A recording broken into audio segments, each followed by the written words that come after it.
안녕하십니까. 꿈꾸는 시니어TV입니다. 노후 대비를 위해 마련한 퇴직금 등 노후 자금을 목돈으로 보관하고 있다가 투자 유도 사기 등의 이유로 목돈을 모두 날리고 나서 남아있는 노후를 정말 비참하게 보내고 있는 은퇴자들이 우리 주변에 상당수 발생하고 있는 것을 볼 수 있습니다.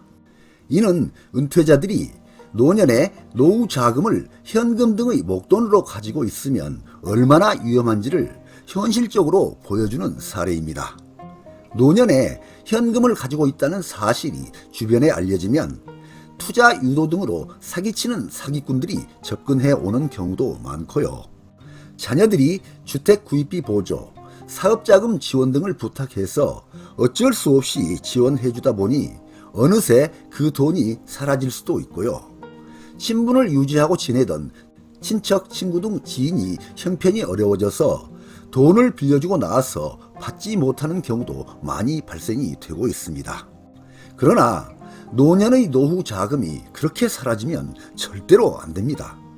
그렇게 되면 남아있는 노후 생활이 너무나 힘들고 비참해지게 됩니다. 지금 한국 사회는 급격한 고령화가 진행이 되고 있고 은퇴자들이 유사 이례 없이 급격하게 늘어나면서 노후 대책이 화두로 떠오르고 있습니다.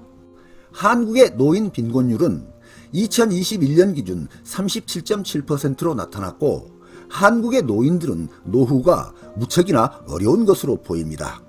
OECD 자료에 따르면 2020년 기준 66세 이상 노인의 처분 가능 소득 기준 상대적 빈곤율은 주요 대상 국가들 중 가장 높게 나타났다고 합니다. 그러다 보니 노후 대책은 어떻게 준비를 해야 되고 어떤 원칙을 세워서 준비해야 되는지가 큰 과제로 떠오르는 것 같습니다. 이와 관련해서 전문가들은 매달 안정적인 현금 흐름이 나오도록 재무 설계를 세우는 것이 제1원칙이라고 강조하고 있습니다. 실제로 선진국에서의 노후 준비는 금융자산 중심으로 하고 있고 세상을 떠날 때까지 필요한 최소 생활비를 연금으로 확보해 둔다고 합니다. 강창희 트러스톤 연금포럼 대표는 미국, 일본, 독일 등 선진국에서는 노후 주요 수입원이 연금인 노인 비율이 50에서 80%를 차지하는데 반면 한국은 노후에 연금으로 생활할 수 있는 사람이 교사, 공무원, 군인밖에 없는데 이러한 조건을 갖추고 있는 사람은 전체 노인 인구 중에 17%밖에 안 된다고 지적하였습니다. 그리고 노후 대비를 위한 자산 분포도를 보면 한국은 여전히 부동산 선호도가 무척이나 높은 것으로 알려지고 있는데요. 금융투자협회에 따르면 2021년 기준 한국은 전체 가계 자산 중에서 부동산이 차지하는 비중이 64%에 달해서 주요국 중에 가장 높게 나타났고 반면 연금이 차지하는 비중이 불과 10.8%에 그쳐서 주요국 대비 최저인 것으로 나타났습니다.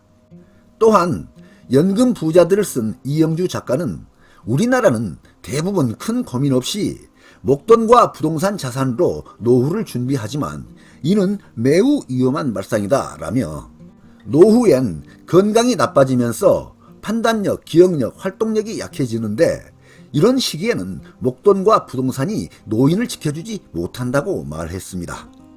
또한 몸과 정신이 성취하는 노인이 목돈을 쥐고 있으면 사기꾼의 표적이 되고 허구 잡히기 쉽다고 강조했습니다.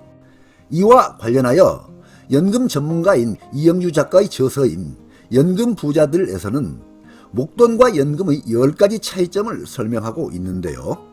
이런 내용들은 너무나 공감이 되고 실감나는 내용이어서 여러분께 소개해드리고자 하니 참고하시기 바랍니다. 목돈과 연금의 10가지 차이점입니다. 이는 이영주 작가가 연금 부자들이라는 책에서 소개한 내용입니다. 첫 번째, 목돈은 내가 지켜야 하는 것, 연금은 나를 지켜주는 것. 두 번째, 목돈 가진 사람은 불안하고 연금 가진 사람은 꿈이 있다. 세 번째, 목돈 가진 사람은 현재 부자이고 연금 가진 사람은 평생 부자이다. 네 번째, 목돈 가진 사람은 왕년에 내가라고 말하고 연금 가진 사람은 나는 앞으로 라고 말한다. 5번째, 목돈 까먹는 것은 한도가 없지만 연금은 까먹어도 한도가 있다. 6번째, 목돈을 날리면 평생 힘들지만 연금은 날려도 한 달만 참으면 된다. 7번째, 목돈 가진 사람은 호구가 되고 연금 가진 사람이 갑이 된다. 8번째, 목돈 가진 노인은 일찍 가는 게 좋다고 하고 연금 가진 노인은 오래 사는 게 자식을 도와주는 것이다 라고 말한다. 9번째, 목돈은 이벤트를 준비하는 것이고 연금은 삶을 준비하는 것이다. 10번째, 목돈은 금융자산이지만 연금은 사회제도, 바로 시스템이다 이렇게 말을 하고 있습니다.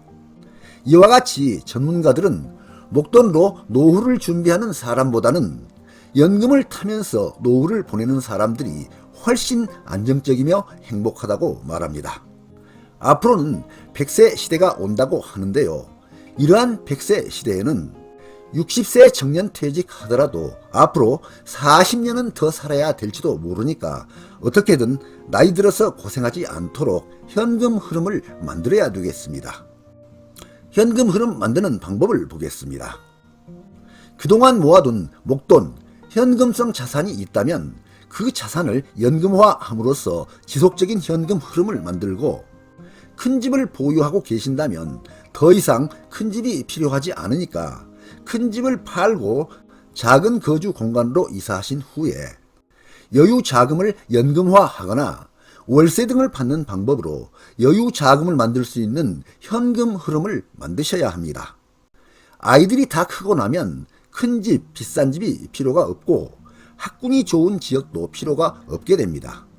큰 집, 비싼 집에 살다 보면 은퇴 후에 소득은 없는데 세금 관리비는 갈수록 늘어나고 유지 비용이 부족해서 겨울에는 난방비를 아끼려고 추위에 벌벌 떨면서 지내는 경우도 있다고 합니다.